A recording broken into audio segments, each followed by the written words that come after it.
Welcome to Streams of Income with self-help author Ryan Rieger. For the next hour, you'll hear proven methods for how to live the multiple income streams dream. Ryan is passionate about helping others discover their gifts and start their own business. He's published 5 books, and his courses and group coaching programs have changed the lives of thousands of students all over the world.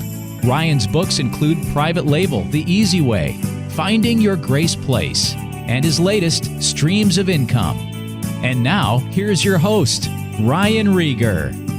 Hey guys, welcome back to the Streams of Income radio show. I'm your host, Ryan Rieger, and today I want to share with you a blog post that I read online that really blessed me. I just got back from a short little business trip earlier this week, and I read part of this as the devotional that I was tasked with bringing to the group. And it was just so good. It ministered to me so much, and I pray that it blesses you. It's a little long, but I'm going to read it all because I think it's so good. I'll put the link in the show notes to this so you can read it for yourself. And I want to expound on this a little bit at the end on just what this meant to me. This kind of piggybacks on an episode that I did back in November 17th. Episode 223 called How to Be Led Right into Success. And I want to read this for you. So it's from a guy named Michael Pink, and my friend Shane Sams has interviewed him on his podcast. And I'm actually in Michael's group. He's written some really, really good books about essentially about sales and business. He's got a program called the Jesus School of Business, and I just really love his stuff. But let me start here. It's called An Important Word for 2024. And he says here, a timely and important word for you and me in preparation for 2024. The steps of a good man are ordered by the Lord, and he delights in his way. That's Psalm 37:23. And then a man's heart plans his way, but the Lord directs his steps. Proverbs 16:9. I write this blog somehow knowing that the truth of those scriptures will provide much needed assurance in the coming year. To understand that, let me share a couple personal stories with you. In the summer of 1978, as a young copier salesman on straight commission, I arrived early at the office to pray. I needed all the help I could get. While praying for the day, I suddenly saw a picture of myself in the future, standing in an arena with 5,000 plus people in attendance. In this vision, I was the speaker at a secular event. The thing was, though, I was too scared to do a copier demonstration in front of more than 2 people, let alone speak to thousands in an arena at some secular event. It was never even a remote aspiration of mine. Almost 30 years later, upon returning from Panama, I called my administrator, Cheryl, to get caught up on things. She told me that the largest seminar company in the world had called and invited me to speak at a few events with men like Zig Ziglar, Robert Schuller, Brian Tracy, etc. I told her that I would pray about that, but she told me I was too late. She had already accepted on my behalf. So a few weeks later, as I was behind stage at my second of 3 events, I asked my host how many folks were in the arena. Turned out there were 5,500. At that very moment, I was being introduced to a secular audience. I realized this was what God had shown me in my early 20s. I was overcome with emotion as my name was called, and I had to run up on stage and give my talk. The thing is, not only had I never desired this, but I had done nothing intentionally that would ever create such an opportunity. My steps were ordered by God, even though I was completely unaware until the final moment. This was not a coincidence, which I believe is why he told me many years in advance, so I would realize it was him. It had always been him. But there's much more. Back to February of 1985, I had lost my marriage, my children, my homes, cars, everything. I had gone from feeling on top of the world to feeling quite buried under it. As I woke up on the couch of our friend's home where I was staying, I turned on the television to help me wake up. The 700 Club was on, and while watching, the image on the screen appeared to change. To my astonishment, I saw myself being interviewed, and I saw my name on the screen. Of course, it wasn't possible, but that's what I saw. It so freaked me out that I shut the TV off and went for a walk to pray and ask God what had just happened.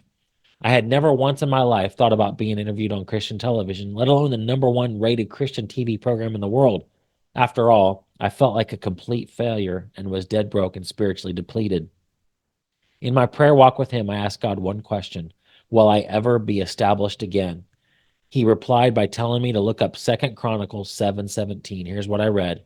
And as for thee, if you walk before me, as David thy father walked, and do according to all that I have commanded thee, and shalt observe my statutes and my judgments, verse 18 continues, then I will establish. This was a word from God for Solomon, but it was also a direct answer to my question. I was not previously familiar with that passage. Hadn't read the Bible in far too long, but I knew he had just spoken directly to me. I told him that I would do my part and tell everyone about him, but if he didn't do his part, I couldn't tell anyone. When he got through laughing, it was on. I would love to tell you the amazing, hard to believe, but true story of what happened in the next few hours, but it will make this story too long, and I don't want to lose sight of the big reason I'm telling you this. Fast forward about 6 years, and we had just written Psalm 91, the ultimate shield, in response to Operation Desert Shield, Desert Storm. Our first print run of 25,000 was sold out in 3 weeks. The next 25,000 copies were sold out before they came off the press, as was the next print run of 40,000 copies. We had a runaway bestseller on our hands. We literally could not print them fast enough. So I called the 700 Club and got them interested in covering the story. They sent out a film crew to interview me, filmed the books coming off the press. I was in effect trying to bring about the vision of me being on the show that I'd seen in 1985. It was working. But then the war stopped my neck. But then the war stopped while my next print run of 65,000 books was coming off the press. Nobody wanted them, and the 700 Club never aired the story. So much for me trying to make that work. It was a bit like Abraham trying to fulfill God's promise for a son via Hagar instead of Sarah. Skipping ahead to the year 2000, I had just finished writing Selling Among Wolves without joining the pack, and was a guest of the publisher at the annual Christian Booksellers Convention being held that year in New Orleans. A group of women approached a booth where I was and asked if I knew who wrote Selling Among Wolves, prominently on display. I lightheartedly told them that I did know because I happened to be married to his wife. Once they got past my attempt at humor, they asked me what qualified me to write such a book. As it turned out, the woman asking the questions was the senior guest coordinator at the 700 Club. After a brief discussion, she invited me to be on the show, and I was booked for an October interview. Finally, this was it, I thought. The fulfillment of that vision I had seen some 15 years earlier. On the day of the interview, as I was getting dressed in my room on location, a call came in to inform me that the live interview would not happen due to events unfolding in Israel. However, because I was there, they would still do the interview and it would just air the next day. But the uprising in Israel continued, and my interview got kicked down the road day after day, week after week, until I finally accepted it too would not happen. That brings me to January of 2001. In a rather spontaneous moment with circumstances perfectly timed, we decided to go to Sarasota, Florida to consider moving there. On the last day of fruitless searching, as I was walking out of yet another real estate development office, I heard a salesman calling after me, "Sir, sir." But I pretended not to hear him and hurried to my car. Being the persistent kind of fellow, this semi-retired realtor followed me to my car where I still pretended not to hear him. That is until he knocked on my driver's side window. Reluctantly, I rolled down the window and heard him tell me about what he thought would be the ideal place for us. He arranged a viewing on the spot, and we went over to the home. We loved it and put an offer on it, arranging for the closing for the end of February. It had been 20 years since I had a home in my name, so this was exciting for me to be finally once again putting down roots. For reasons I no longer recall, after signing the contracts, the closing date was moved forward to February 19th. If that hadn't happened, I wouldn't be telling you this story, because on the day we closed and took possession of our home, where I was finally, quote, being established again, something else was happening. As the movers began to unload, the realtor dropped by and said, "My son says he saw you on TV today." I assured him I had been nowhere near a TV studio, and his son was mistaken. A few hours later, he came back and said he called his son, and his son insisted he had in fact seen me on television that very morning. So I asked him where his son lived. Turns out he lived in Missouri. So I told him I had never been to Missouri and I had never done a TV interview there. His son must be mistaken. But after he left and after United Van Lines had finished unloading the truck, I began to wonder if perhaps the 700 Club had finally aired the program. So late that night, I put the small TV on a box, plugged it into cable, and watched the replay of that morning's show. Well, guess what? It was the interview I had done back in October of 2000. and I saw myself on the screen with my name on the screen, just as I had seen 16 years earlier. On the very day I was being established again, my 700 Club interview was also airing, just like God had showed me. So the other day, as I was sharing parts of this story with my dear friend and esteemed colleague Eric Beck, who helped put Michael Gerber and E-Myth on the map back in 2001, the profundity of it hit me like never before. Was it in fact true that the steps of a righteous man were ordered of the Lord? Was it true that though we plan our ways, God directs our steps? Was it possible that He directs our steps when we have no clue He is doing that?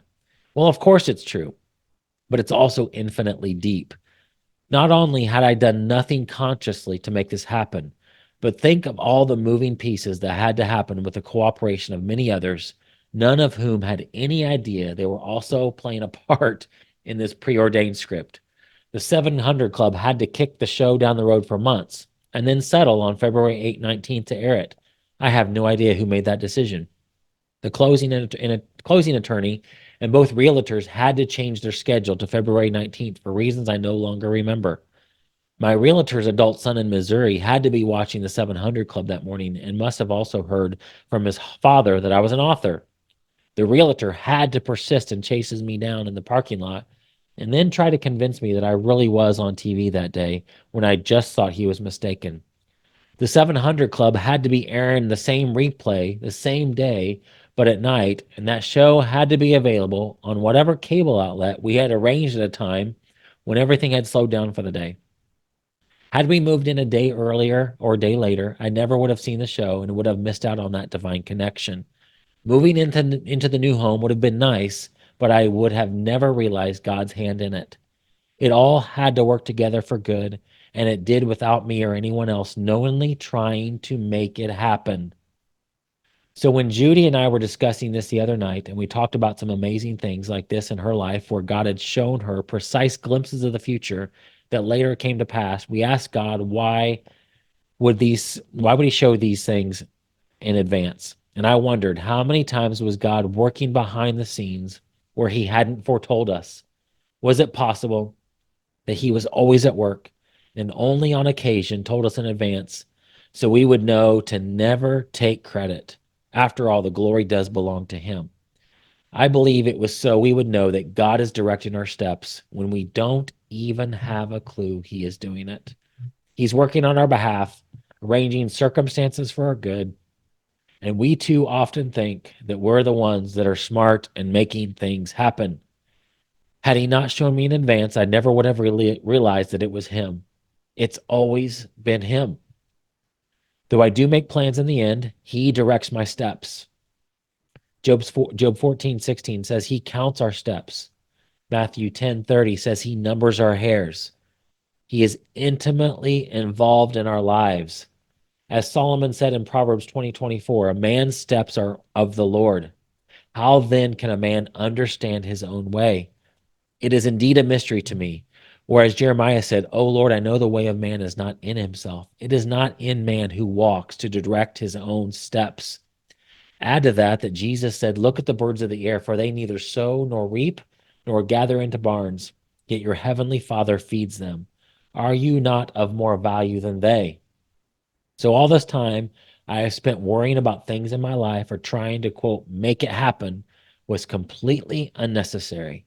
Yes, we are to be about our Father's business and to work heartily as unto the Lord, but it adds nothing good when we stress or worry about outcomes. Proverbs 16:3 says, commit your works to the Lord and he will establish your thoughts. When his thoughts become yours, run with confidence the race set before you, knowing that he is arranging things far too wonderful for you to comprehend or plan. Put your trust, your absolute full and complete trust in him, and watch to see what he will do. When this really sinks into your heart, you will have found that you're on your way to becoming a rain catcher instead of being under the pressure of being what the world likes to think of as a rain maker. In 2024, I am committed to resting in the realization that he is directing my steps more than I had ever previously imagined. I encourage you to do the same. I have so much more I could tell you about this, but I will leave that for another time. I wrote this today and I'm sending it now because your 2024 will be so much happier for you if you will rest in this truth. If you don't rest in it and insist instead on being Mr. or Mrs. Make It Happen, you will most likely have some measure of success, but it's the kind that the Bible calls wood, hay, and stubble. They are works and they may be impressive, but they'll burn up.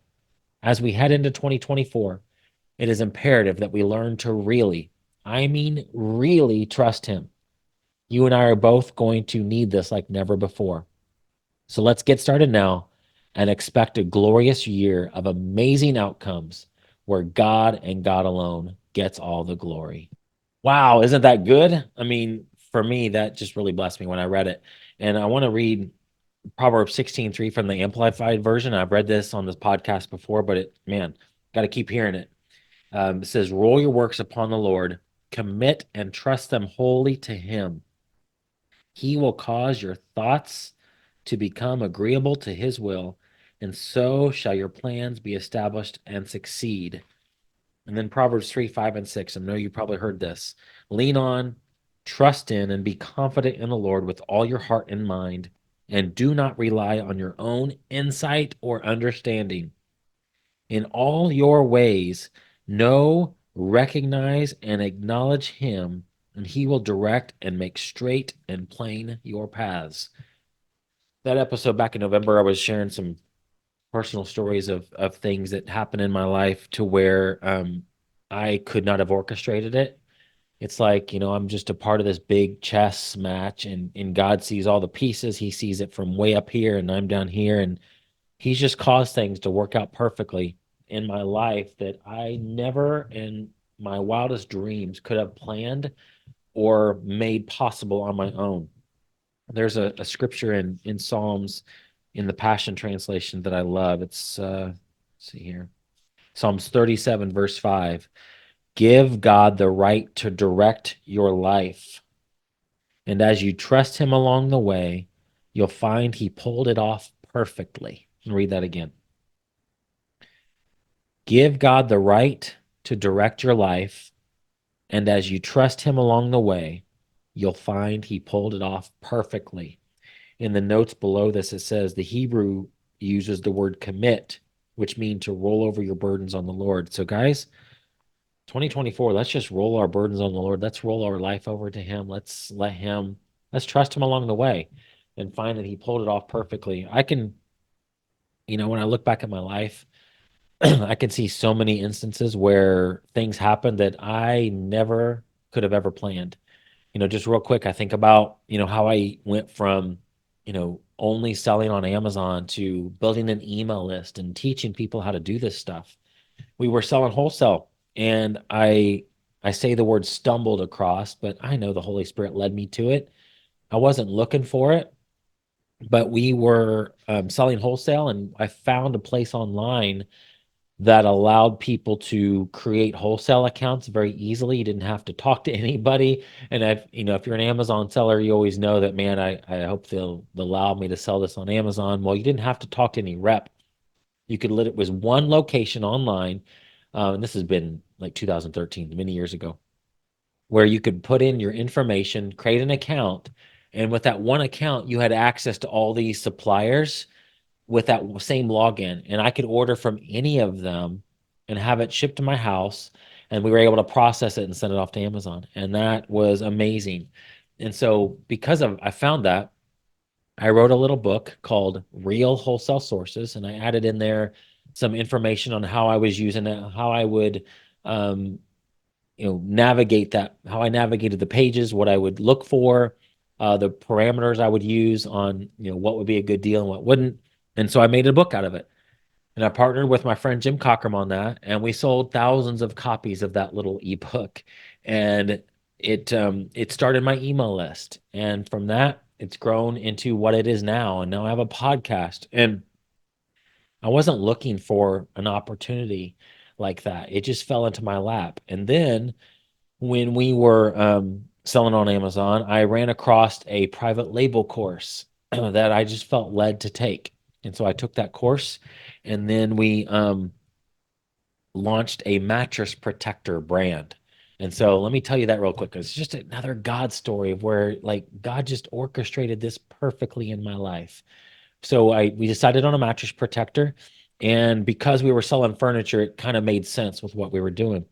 So I went to the supplier, the manufacturer of mattresses here locally that we were buying some mattresses from, and I asked them, "Could you make a mattress protector for us? Because we want to build this brand." They said, "Sure, we could do that. However, it would be cheaper if you just ordered them from the wholesale supplier down the road in Dallas instead of having us make it." So I contacted them. And so I wasn't trying to sell their brand. I wanted to have my own brand. So I thought, you know what? What if I just ask them if I can take their product out of the package and put it into my own packaging? And so I asked them on the phone, I want to buy your products. I want to create my own brand of mattress protector. Can I take your mattress protector, pull it out of the package, and make it my own brand? I'm like, sure, we don't care what you do with it afterwards. And guys, Private Label the Easy Way, that book and that membership community that I had for several years was born on that day just by that one question. We called it the magic question. And I'm telling you that because when we were moving into this house that we're in now, I mean, I'll be honest with you.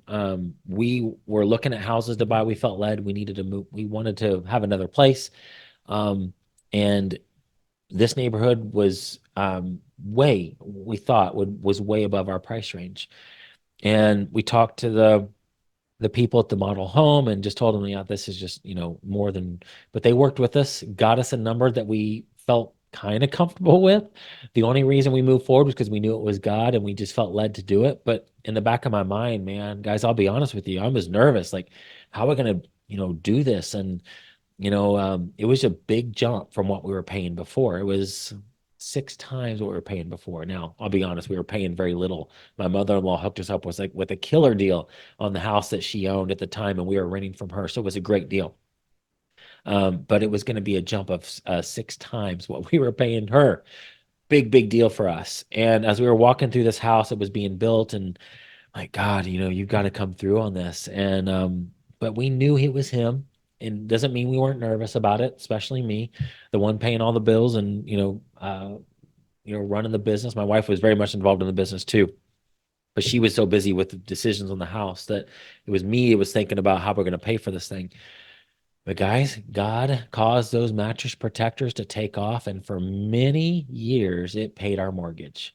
And we didn't even have those mattress protectors going yet by the time we moved in. It was just a little bit later after we moved in that started to happen. So God was in it all along. He knew how it was going to happen. I didn't know how. He knew how, and I just had to trust him along the way, and he's pulled it off perfectly. So I want to encourage you with that whatever you're facing today, think back to all the times in your life to where you think about, man, that was God and that was God. And oh my goodness, like he had to cause this to happen and this to happen for that to come about. In that episode in November, I talk about how I met my wife, and I was in Indiana and she was here in Texas. And we didn't meet online, and that was barely when online platforms like were even coming about. So it was still a little odd to say you met online. Well, God caused me to reach out to a ministry that she worked for, because I was working for a congressman in Indiana, and to tell them that there was a guy in Congress that was a believer that cared about what they care about. And so that prompting to reach out to that ministry set off a series of events that caused me to meet her. And there's just no way I could have ever orchestrated that. And in the natural, there's no way I should have ever met her. But God had to cause this thing to happen, which caused me to meet this guy, which caused me to meet this guy, which caused me to come down here for a while, for a couple weeks, to volunteer at the ministry because I had some time off at the end of that year. And just these series of events that happened that put me where I am now, and being happily married, and now we have a son. And like, guys, I just, I can't imagine my life any different. And so it's always been him. It has always been him. He's caused things to happen in the background that I probably don't even know about. The things that happened to our business, the things that I've, quote, stumbled across that It's always been Him directing our steps. So if that encourages you today, that encouraged me. In 2024, let's just, fully trust Him. Love you guys. We'll see you on the next episode. You've been listening to Streams of Income with self-help author Ryan Rieger. From right here in the Dallas Metroplex, Ryan teaches several entrepreneurial courses and group coaching programs to students all over the world. Be sure to listen next week at the same time for Streams of Income with Ryan Rieger.